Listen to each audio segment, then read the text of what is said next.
Franklin O'Connor owned 47 acres of tobacco land outside Burkesville, Kentucky, where he raised 4 granddaughters after their parents died in 1898. The girls lived in his 2-story farmhouse until the youngest turned 16 in 1903. Tell us me in the comments what city you're in and the exact time on your clock right now. How many neighbors knew what happened in that upstairs bedroom every Sunday after church? Morrison found O'Connor's diary on March 15, 1961, sealed in a mason jar beneath rotting floorboards. The leather cover bore 17 notches carved with a penknife. Each notch marked one completed year of what O'Connor called his Sunday lessons, with granddaughters Beatrice, Constance, Iris, and young Nell. The diary opened with an entry from September 1894. Beatrice turns 9 today. Time to begin her education. O'Connor wrote in precise Palmer script, documenting weekly encounters with clinical detail. He recorded each girl's measurements, weight, and monthly cycles. The margins contained sketches of anatomical positions and crude medical diagrams. Beatrice bore her first child at age 11 in winter 1896. O'Connor delivered the infant himself, then carried it down 17 wooden steps to the dirt cellar.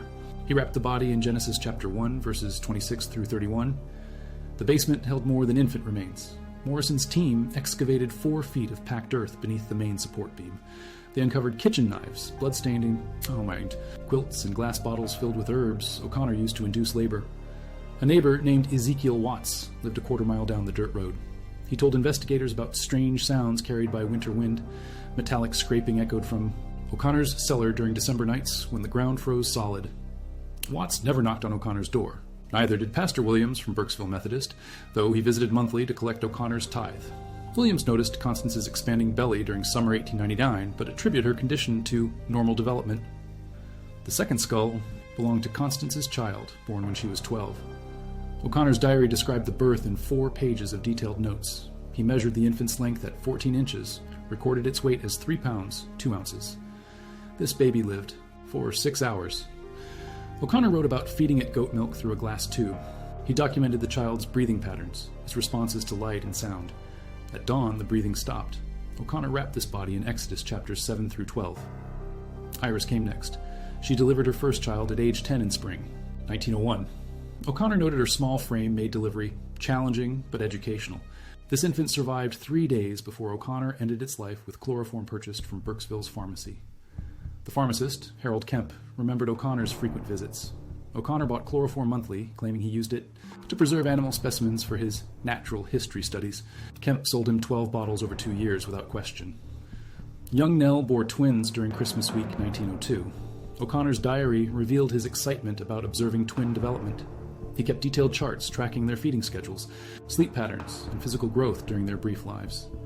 Both twins died within hours of birth. O'Connor buried them together beneath the cellar's east corner, wrapped in pages from Leviticus. Their shared grave lay exactly 4 feet from the house's foundation.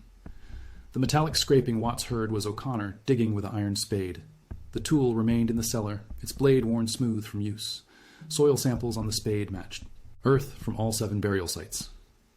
Dr. Margaret Chen examined the skulls in 1961. Her autopsy reports documented evidence of malnutrition, premature birth, and in 3 cases, deliberate suffocation. The infants ranged from 26 to 34 weeks gestation. Chen discovered something else. Bite marks on 2 skulls suggested O'Connor had attempted to feed on the remains. Dental impressions matched O'Connor's teeth perfectly. O'Connor's diary contained recipes, not for food, but for preparing infant tissue. He ground bones into powder, mixed it with tobacco leaves, and smoked the mixture in his evening pipe. He believed consuming the remains would grant him continued virility. The smoking blend explained another mystery. O'Connor's tobacco crops consistently outproduced neighboring farms by margins exceeding 30%. He fertilized his fields with ground infant bones mixed into regular compost. Soil samples from O'Connor's tobacco rows contained calcium levels 4 times higher than normal Kentucky farmland. The excess calcium came from human bone meal distributed across 47 acres of prime-growing soil. Local tobacco buyer Marcus Henley purchased O'Connor's entire harvest each autumn from 1895 to 1903. Henley's company shipped O'Connor's tobacco throughout Kentucky, Tennessee, and southern Indiana. Thousands of people smoked tobacco grown, with fertilizer made from murdered infants. The basement revealed O'Connor's broader operation. Shelves lined the east wall, filled with glass jars containing preserved organs, tissue samples, and smaller bone fragments. Labels identified each jar's contents with dates ranging from 1894 to 1903. Jar number 14 contained what O'Connor labeled Beatrice's first contribution. The contents resembled pickled meat floating in yellowish brine. Chemical analysis identified the preservative as formaldehyde mixed with grain alcohol. O'Connor built specialized equipment for his basement work. A wooden table featured metal gutters channeling blood into collection buckets. Hooks suspended from ceiling beams supported ropes used to position bodies during his procedures. The ropes bore distinctive braids, 3 strands of hemp twisted with human hair. O'Connor collected hair from each granddaughter monthly, weaving it into functional cordage. Hair samples matched all 4 girls perfectly. Pastor Williams finally entered O'Connor's house on Easter Sunday, 1903. He came collecting overdue tithe payments and found all 4 granddaughters in the parlor, visibly pregnant. Williams later claimed he thought they were married women visiting their grandfather. Williams accepted O'Connor's explanation without investigation. He blessed the household, collected $17 in back tithes, and departed. Williams never reported what he witnessed to county authorities. The granddaughters disappeared in May 1903. O'Connor told neighbors they had married and moved west to California. He produced forged letters describing their new lives in San Francisco, complete with return addresses on Geary Street. Burkesville's postmaster, Samuel Reed, never questioned the California correspondence. Reed processed dozens of letters supposedly from the granddaughters over the following years. All bore identical handwriting matching O'Connor's diary script. O'Connor lived alone after 1903, tending his tobacco farm and maintaining correspondence with his granddaughters. He continued making annual trips to Burkesville Pharmacy, purchasing chloroform and medical supplies for his ongoing research. The real granddaughters lay buried beneath O'Connor's tobacco barn. Their remains surfaced during Morrison's expanded excavation in June 1961. All 4 bodies showed evidence of prolonged malnutrition, multiple pregnancies, and violent deaths. Beatrice died at age 18 with her skull fractured in 3 places. Constance was 19, her ribcage crushed by repeated blunt trauma. Iris lived to 20, bearing marks from prolonged strangulation. Nell was 16 when O'Connor broke her neck with his bare hands. Each granddaughter had delivered multiple children. Medical examination revealed scar tissue indicating at least 12 separate births between the 4 girls. Only 7 infant skulls were recovered from the basement. 5 children had lived long enough to outgrow the basement burial ground. O'Connor's diary referenced larger specimens requiring expanded storage solutions. He never specified where these bodies were hidden. The tobacco barn excavation uncovered children's clothing sized for ages 2 through 5. Dresses, small boots, and winter coats lay folded in wooden crates beneath the barn's southeast corner. Bloodstains on the fabric remained visible after 58 years in Kentucky soil. O'Connor died peacefully in his bed during January 1961, natural causes, according to Burkesville's doctor. O'Connor was 79 years old, having lived alone for nearly 6 decades after murdering his granddaughters. His estate sale attracted buyers from 3 counties. Nobody questioned why O'Connor owned so many children's belongings. Neighbors purchased toys, clothing, and furniture without connecting these items to the granddaughters who had supposedly moved to California. The house sat empty for 2 months before Morrison's investigation began. An anonymous letter arrived at the Kentucky State Police headquarters claiming O'Connor's basement contained evidence of multiple murders. The letter was signed, "A Concerned Neighbor." Handwriting analysis traced the anonymous letter to Ezekiel Watts. Watts finally admitted he had suspected O'Connor for decades, but feared confronting a man who owned 17 rifles and kept chloroform in his kitchen cabinet. Morrison's team spent 3 weeks excavating O'Connor's property. They found burial sites beneath the house, barn, and tobacco fields. Total victim count reached 23 individuals, 4 adult women and 19 children ranging from newborn to 6 years old. The children's ages suggested O'Connor had continued his breeding program after killing the original granddaughters. Some victims appeared to be children of his grandchildren, creating multiple generations of incest and murder spanning nearly 2 decades. O'Connor's final diary entry, dated December 31st, 1960, read simply, "The work continues through winter. Next year will bring new opportunities for education and preservation." The basement walls contained carved symbols O'Connor had etched during his final years.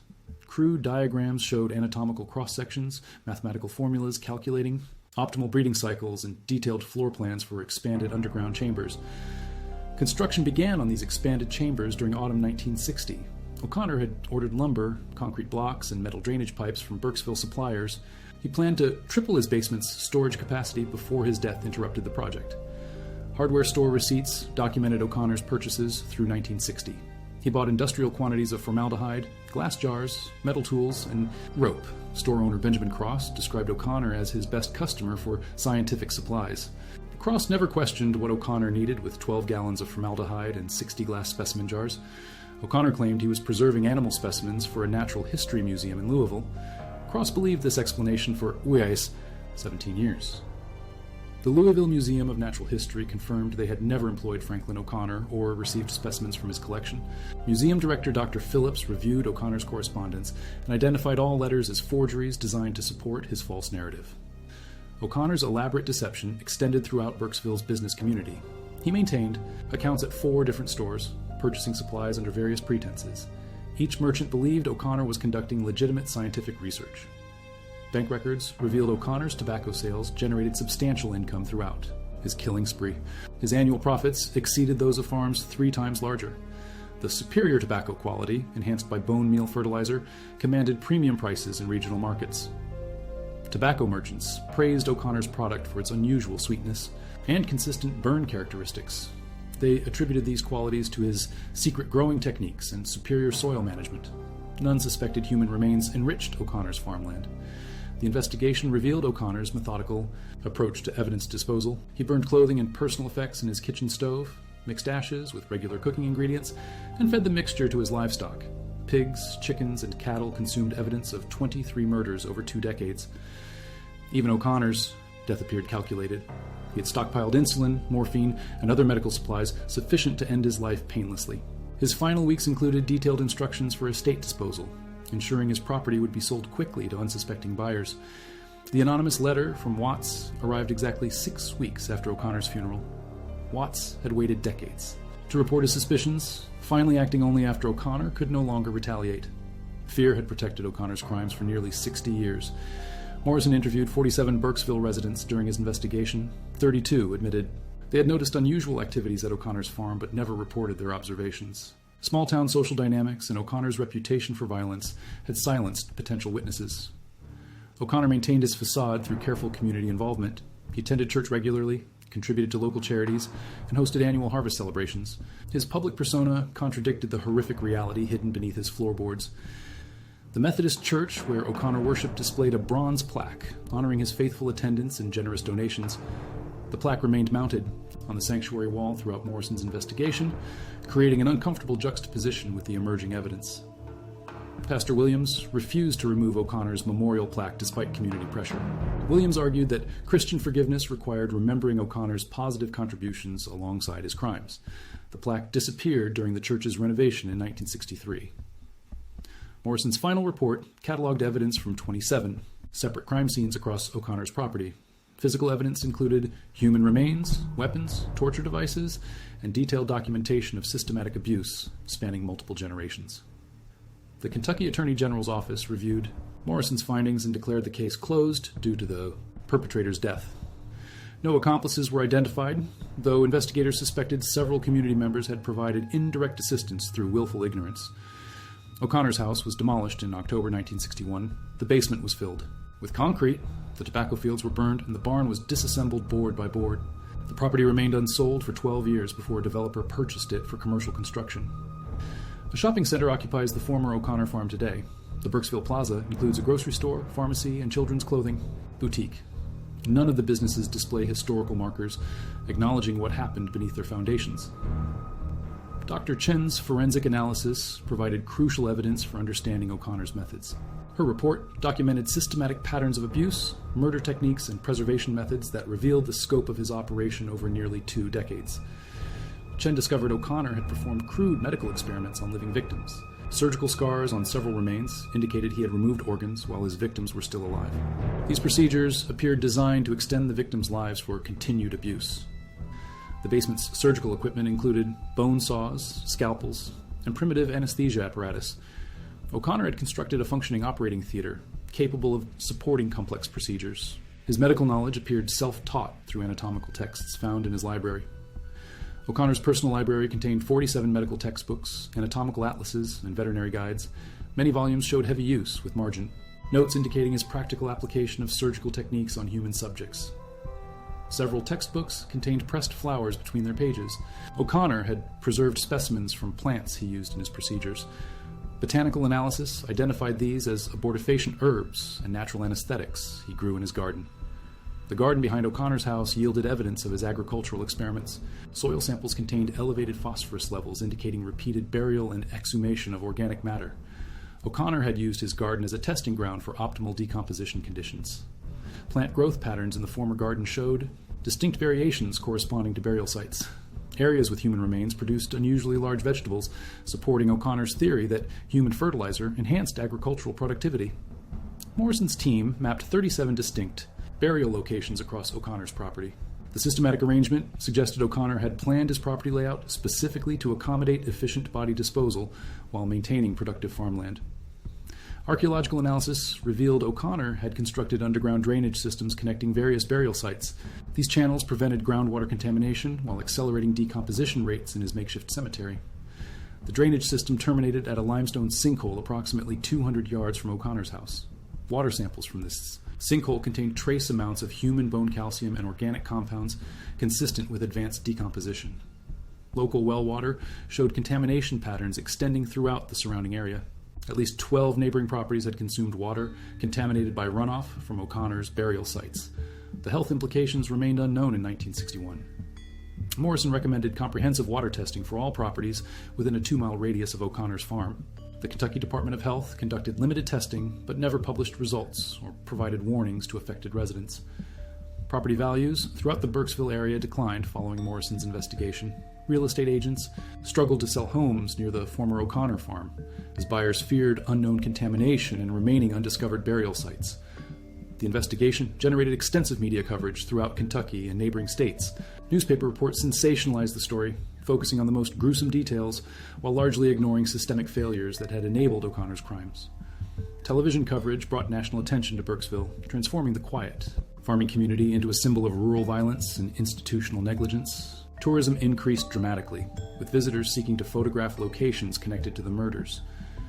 Local businesses initially welcomed the increased visitor traffic, but grew uncomfortable as tourists treated the town's tragedy as entertainment. Several establishments posted signs discouraging murder tourism and refused service to obvious thrill seekers. The Methodist Church became a particular focus of unwelcome attention. Visitors attempted to photograph O'Connor's former pew, interview congregation members, and collect souvenirs from the building where he had worshipped regularly. Pastor Williams resigned in 1962, citing stress from media attention and community division over the church's handling of O'Connor's membership. His replacement, Pastor Davies, instituted policies limiting public access to church facilities and records. The Burkesville school system struggled with the investigation's aftermath. Students faced harassment from peers in neighboring districts, while teachers dealt with disrupted families and traumatized community members processing the revelations about their former neighbor. Morrison received death threats from unknown parties who claimed his investigation had unfairly damaged Burkesville's reputation. Several letters accused him of fabricating evidence to advance his career, despite overwhelming physical proof supporting his findings. The threats intensified after Morrison's report implicated multiple community members in enabling O'Connor's crimes through willful ignorance. Anonymous callers warned Morrison to cease his investigation or face consequences similar to O'Connor's victims. Morrison requested additional security from the Kentucky State Police, but received limited protection due to budget constraints. He completed his investigation despite ongoing threats, though he relocated his family to another county for their safety. The Kentucky Attorney General's office sealed Morrison's complete files in 1963, citing ongoing investigation concerns and public safety considerations. Many details of O'Connor's crimes remained classified for decades following the initial disclosure. Burkesville gradually returned to normal operations as media attention faded and news stories captured public interest. The community developed an informal code of silence regarding O'Connor's crimes, discouraging discussion of the murders among residents and visitors. Several families relocated from Burkesville following the investigation, unable to reconcile their previous acceptance of O'Connor with knowledge of his true nature. The population declined by approximately 15% between 1961 and 1965. New residents arrived gradually, drawn by reduced property values and rural lifestyle opportunities. Most newcomers remained unaware of the area's history, as longtime residents avoided discussing O'Connor's crimes with people who had not lived through the original events. The former O'Connor property was eventually developed into the Burkesville Plaza Shopping Center in 1973. Construction crews uncovered additional human remains during excavation, but these findings received minimal media coverage and were quickly handled by state authorities. Shopping center management prohibits historical discussions on the property and threatens trespassing charges against visitors seeking information about O'Connor's crimes. The businesses operate normally, with most customers unaware of the site's history. A small memorial garden was proposed for the shopping center in 1985, intended to honor O'Connor's victims with a discreet plaque and flowering trees. The proposal was rejected by property owners who feared renewed media attention and decreased commercial viability. Dr. Chen continued studying O'Connor's case throughout her career, publishing several academic papers on his preservation techniques and surgical methods. Her work contributed to advances in forensic anthropology and criminal psychology research. Chen's analysis of O'Connor's bone meal fertilizer revealed that human remains had enhanced soil fertility beyond normal agricultural expectations. Her findings influenced subsequent investigations of similar crimes and agricultural contamination cases. The chloroform O'Connor, purchased from Burkesville Pharmacy, was eventually traced to manufacturers in Ohio and Indiana. Federal investigators identified a distribution network that had supplied similar chemicals to customers throughout the Midwest without adequate oversight. Pharmaceutical regulations were strengthened following investigations into O'Connor's chemical purchases. New laws required detailed record-keeping for potentially dangerous substances and background checks for customers requesting large quantities of medical supplies. The tobacco industry faced scrutiny regarding quality control and source verification after O'Connor's fertilizer methods were revealed. Several companies implemented stricter standards for purchasing crops from small-scale farmers with unusual productivity rates. Federal agricultural inspectors developed new protocols for detecting contaminated farmland and suspicious soil enhancement methods. These procedures were applied retroactively to other properties with unexplained productivity improvements or unusual soil composition. Morrison retired from law enforcement in 1968, citing health problems related to stress from the O'Connor investigation. He published a memoir in 1975 describing his experiences investigating the case and the personal toll of uncovering such extensive criminal activity. The memoir became a bestseller, introducing O'Connor's crimes to a new generation of readers interested in true crime stories. Morrison donated his proceeds to organizations supporting child abuse prevention and rural law enforcement training programs. Several television documentaries and true crime programs featured O'Connor's case throughout the 1970s and 1980s. These productions often sensationalized the story while failing to address the systemic issues that had enabled O'Connor's crimes to continue undetected. Academic researchers used O'Connor's case as a study in community psychology, institutional failure, and the dynamics of rural crime. University criminology programs incorporated his story into curricula examining how seemingly normal individuals can commit extraordinary acts of violence. The case influenced changes in child welfare policies throughout Kentucky and neighboring states. Social workers received enhanced training in recognizing signs of abuse, while reporting requirements were strengthened for suspected cases of family violence. Rural communities implemented new oversight mechanisms for isolated households, including regular wellness checks for children and improved communication between schools, churches, and law enforcement agencies regarding potential abuse situations. O'Connor's diary was preserved in the Kentucky State Police Evidence Vault, where it remains available for research purposes under strict security protocols. Scholars studying criminal psychology and forensic evidence continue consulting the document for insights into methodical criminal behavior. The diary's detailed nature provided unprecedented documentation of systematic abuse and murder over an extended period. Researchers noted O'Connor's clinical approach to recording his crimes, which revealed psychological patterns useful for understanding similar criminal cases. Portions of the diary were transcribed for academic research, though graphic content was redacted to protect reader sensitivities and victim privacy. The complete text remains restricted to qualified researchers with legitimate scholarly purposes. Library science professionals studied O'Connor's documentation methods as an example of meticulous record-keeping applied to criminal activities. His organizational systems provided insights into how individuals maintain complex deceptions over extended periods. The basement laboratory equipment was donated to the Kentucky State University Forensic Science Program after completion of Morrison's investigation. Students used O'Connor's tools to understand historical forensic techniques and the evolution of criminal investigation methods.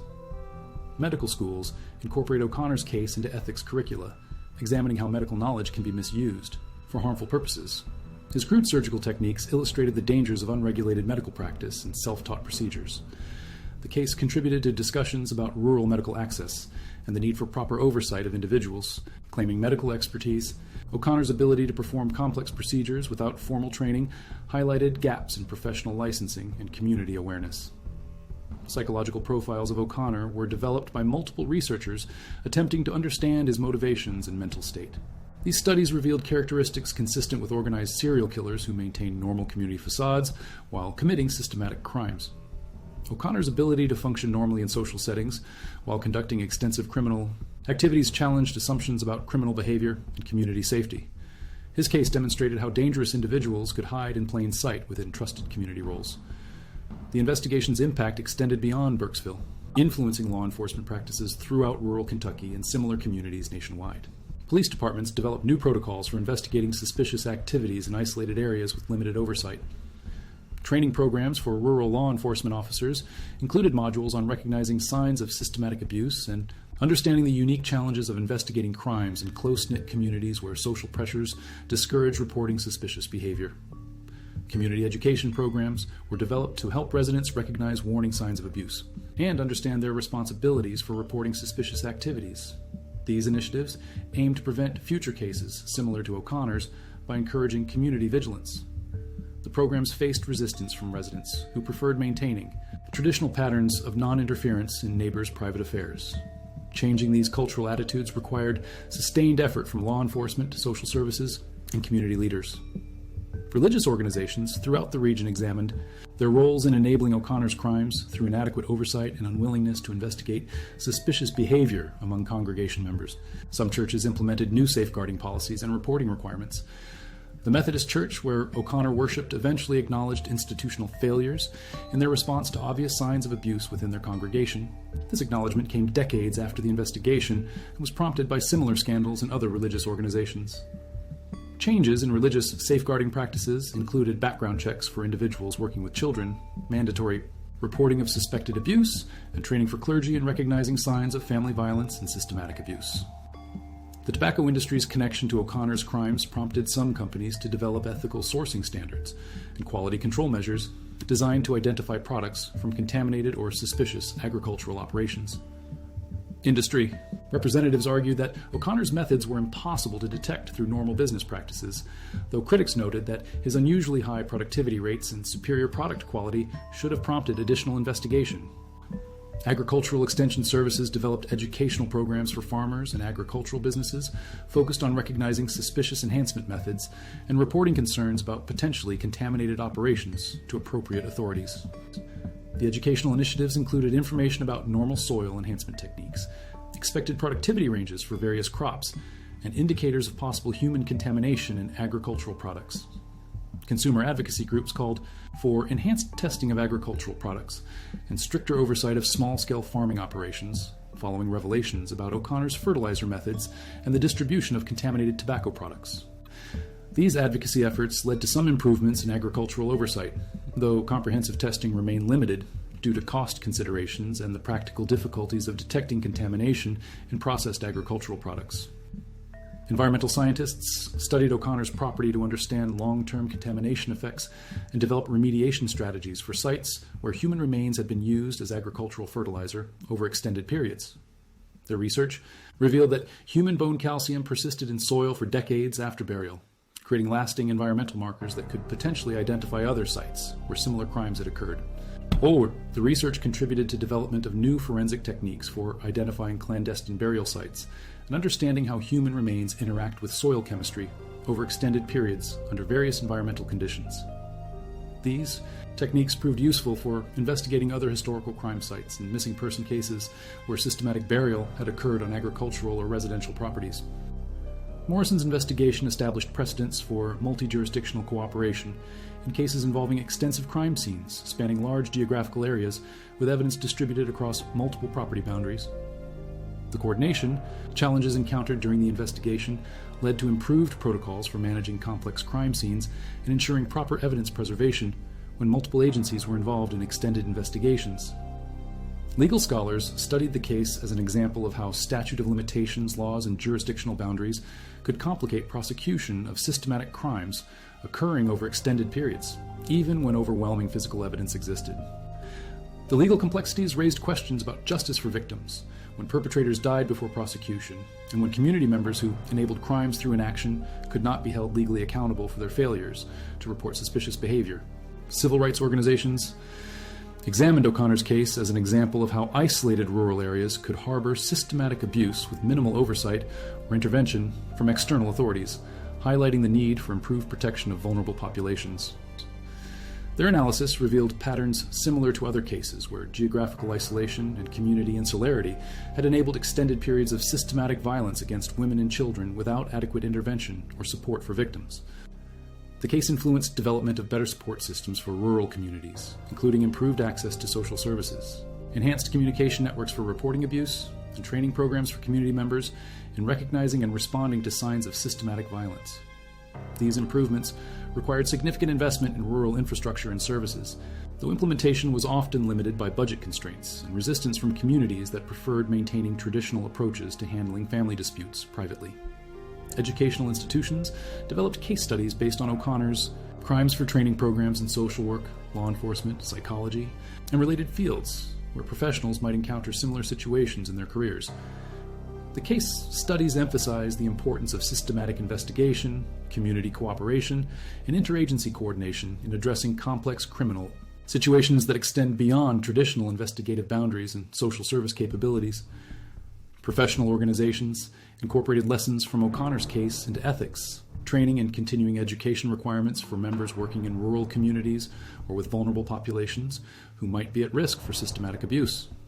The training programs addressed professional responsibilities for reporting suspected abuse, recognizing signs of systematic violence, and understanding the unique challenges of providing services in rural areas with limited resources and strong cultural preferences for privacy. Research institutions continued studying various aspects of O'Connor's crimes for decades following the initial investigation, contributing to advances in forensic science, criminal psychology, victimology, and community crime prevention. The ongoing research generated hundreds of academic papers, conference presentations, and policy recommendations that influence professional practices and legal frameworks for addressing systematic abuse and investigating complex criminal operations. International researchers studied O'Connor's case as an example of how systematic family violence could persist in developed countries with established legal systems and social services, highlighting universal challenges in protecting vulnerable populations. Comparative studies examined similar cases from other countries and cultures, identifying common patterns in systematic abuse and community responses that suggested universal human tendencies toward avoiding confrontation with dangerous individuals who maintain respectable public facades. The case remained relevant for contemporary researchers studying online predators, human trafficking, and other modern forms of systematic exploitation that shared characteristics with O'Connor's methods of maintaining normal community involvement while conducting extensive criminal activities. Modern investigators used techniques developed during O'Connor's investigation to address current cases involving systematic abuse, though technological advances had created new opportunities for both criminal activity and investigative responses. Burkesville's experience with O'Connor's crimes became a reference point for other communities dealing with revelations about respected residents who had committed extensive criminal acts while maintaining positive public reputations. Community leaders from other areas consulted with Burkesville officials about managing public relations, media attention, and internal divisions following discoveries of systematic criminal activity by trusted community members. The consultation network that developed around O'Connor's case provided resources for communities facing similar revelations and helped establish best practices for managing the social and economic disruption that typically followed exposure of systematic local crimes. These resources proved valuable for communities throughout the United States and internationally where respected residents were discovered to have committed systematic abuse or other serious crimes while maintaining normal community involvement. Historical preservationists debated whether locations connected to O'Connor's crimes should be marked or commemorated in ways that acknowledged the victims while avoiding sensationalism or disrespectful treatment of the tragedy. The debates revealed tensions between honoring victims' memories, educating the public about historical crimes, respecting community preferences for privacy, and managing tourism that could exploit tragedy for commercial purposes. Memorial proposals for O'Connor's victims were repeatedly rejected by community leaders who feared renewed media attention and potential negative economic impacts from association with the crimes. The absence of official memorials left victim recognition to informal networks of researchers, advocates, and interested citizens. who maintained awareness of the case and its lessons for understanding systematic abuse and community responsibility. Archives preservation efforts ensured that evidence from O'Connor's case would remain available for future researchers, though access restrictions limited public availability of graphic materials while preserving scholarly research opportunities. The archival materials included Morrison's investigation files, Dr. Chen's forensic analyses, court documents, media coverage, and academic research that had accumulated over decades of continued interest in the case.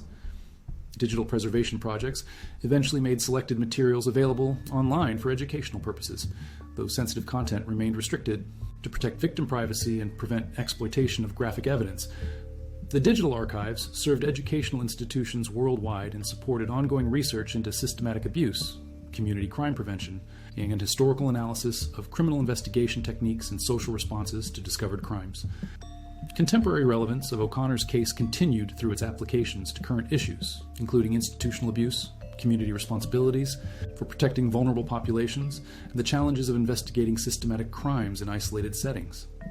Modern cases involving systematic family abuse, religious cult activities, and other forms of organized exploitation shared characteristics with O'Connor's methods and community dynamics, making his case valuable for understanding contemporary criminal patterns. Law enforcement agencies continued referencing O'Connor's investigation as a model for handling complex crime scenes, managing extensive physical evidence, and coordinating multi-agency responses to systematic criminal operations. The investigative techniques developed during Morrison's work remained relevant for modern cases involving multiple victims, extended time periods, and substantial physical evidence requiring careful documentation and preservation. Training materials based on O'Connor's case were updated regularly to incorporate new forensic techniques and legal frameworks while maintaining focus on the fundamental investigative principles that had enabled Morrison's successful documentation of the crimes. The training emphasized systematic evidence collection, comprehensive site investigation, victim identification procedures, and community cooperation strategies that remained essential for addressing complex criminal operations regardless of technological advances. O'Connor's case continued serving as a cautionary example of how systematic criminal activity could persist in communities where social pressures discouraged investigation of suspicious behavior and where respect for privacy enabled dangerous individuals to operate without adequate oversight. The lessons remained applicable to contemporary communities, where similar social dynamics might enable systematic abuse, highlighting the ongoing importance of community education about recognizing and reporting suspicious activities. Professional development programs incorporated O'Connor's case into continuing education requirements for social workers, teachers, healthcare providers, and other professionals likely to encounter signs of systematic abuse in their work with families and children. The programs emphasized professional responsibilities for reporting suspected abuse, understanding legal requirements for intervention, and recognizing the unique challenges of systematic abuse that might not fit typical patterns of family violence. Research continues today on various aspects of O'Connor's crimes and their implications for understanding systematic abuse, community crime prevention, and the investigation of complex criminal operations spanning extended periods and multiple victims. Contemporary researchers use advanced forensic techniques to re-examine evidence from O'Connor's case, contributing to ongoing improvements in investigation methods and understanding of how systematic criminal operations develop and persist over time.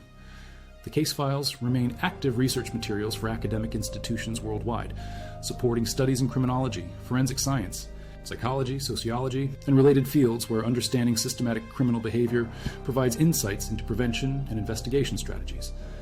Morrison's investigation established standards for documentation and evidence preservation that continue influencing contemporary practices, though modern technology has enhanced capabilities for managing complex crime scenes and extensive physical evidence. If every neighbor heard those winter sounds echoing from O'Connor's cellar, why did Ezekiel Watts wait 58 years to write his letter? If Pastor Williams blessed a household containing 4 visibly pregnant granddaughters, what other obvious signs did this community choose to ignore? The 17 notches on O'Connor's diary cover remain visible today in the Kentucky State Police Evidence Vault, carved deep enough to catch fingerprints of anyone brave enough to open that leather binding.